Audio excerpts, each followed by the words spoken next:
Mali is one of the poorest countries in the world, so the fact that there's warfare here is very disruptive to people. I think you can find people who are very much in favor of the recent military action. There are others who are opposed to it. It's had an effect on the entire country, but especially those communities that are located near where the combat has happened. In some respects, it has had a liberating effect. I know some people seem very jubilant about the fact that their locales are no longer under control of these armed groups.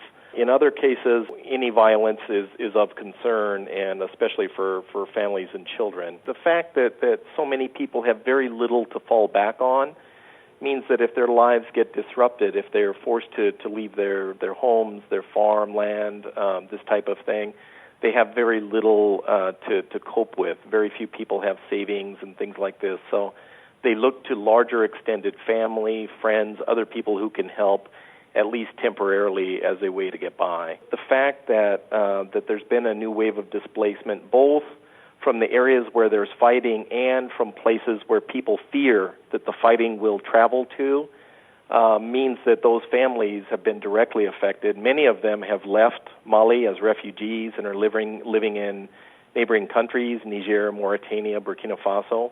If the cities that have been liberated recently stay that way, we can expect at least some people probably to begin to return to these northern three regions, and some sense of stability start to take hold. This is certainly what we hope. But we're afraid that we're in for quite a long period of at least some instability and some security concerns, et cetera, given that this fighting could go on for quite a long time.